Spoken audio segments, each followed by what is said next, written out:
জুলাই অভ্যুত্থানের অন্যতম মুখ শরীফ ওসমান হাদির মৃত্যুর পর রাজধানীতে ছড়িয়ে পড়ে সহিংসতা।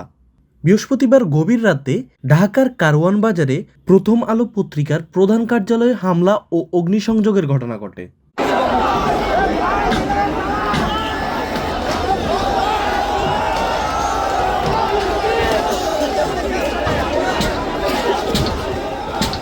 ফায়ার সার্ভিস সূত্র জানায়, রাত 12টা 28 মিনিটে আগুন লাগার খবর পেয়ে তাৎক্ষণিকভাবে ইউনিট পাঠানো হয়। তবে ঘটনাস্থলে পৌঁছানোর আগেই ভবনের বিভিন্ন অংশে আগুন ছড়িয়ে পড়ে।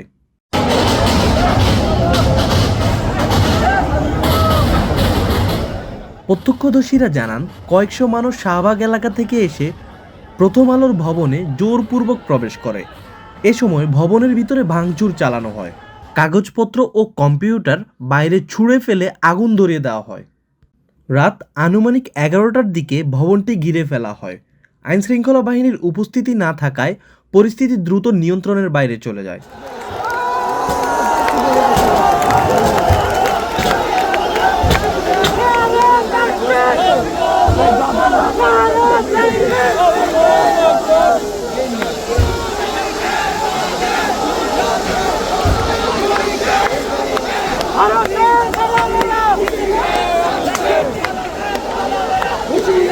এরপর রাত 12:30টার দিকে হামলাকারীরা ফার্মগেট এলাকায় ডেইলি স্টার পত্রিকার কার্যালয়ের দিকে অগ্রসর হয়। সেখানে ভবনের কাচ ভাঙা হয়, আসবাবপত্র বাইরে এনে আগুন দেওয়া হয়। কয়েকজন কর্মী ওই সময় ভবনের ছাদে আটকা পড়েন বলে জানান প্রত্যক্ষদর্শীরা।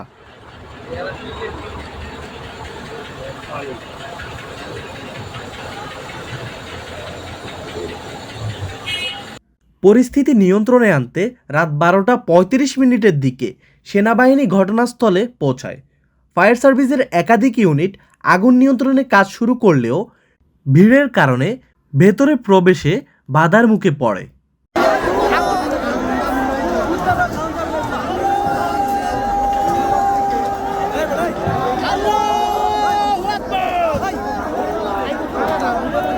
এদিকে সহিংসতা ছড়িয়ে পড়ে ধানমন্ডিতেও। ভোর আনুমানিক 2টা 15 মিনিটে সাংস্কৃতিক প্রতিষ্ঠান ছায়ানটের ভবনেও আগুন দেওয়া হয়। ফায়ার সার্ভিস জানায়, দুটি ইউনিট প্রায় 1.5 ঘন্টা চেষ্টার পর আগুন নিয়ন্ত্রণে আনে। এতে কোনো হতাহতের খবর পাওয়া যায়নি। প্রত্যক্ষদর্শীরা জানান, হেলমেট ও মুখোশ পরা একদল ব্যক্তি ভবনে ঢুকে ভাঙচুর চালায় এবং ভেতরে ও বাইরে আগুন ধরিয়ে দেয়। এই সহিংসতার পেছনে শরীফ ওসমান হাদির মৃত্যুকে কেন্দ্র করে ক্ষোভ কাজ করছে বলে ধারণা করা হচ্ছে। শরীফ ওসমান হাদি বৃহস্পতিবার রাত 9টা 45 মিনিটে সিঙ্গাপুরে চিকিৎসাধীন অবস্থায় মারা যান। গত 12ই ডিসেম্বর রাজধানীর বিজয়নগরে গুলিবিদ্ধ হওয়ার পর তাকে উন্নত চিকিৎসার জন্য সিঙ্গাপুরে নেওয়া হয়েছিল।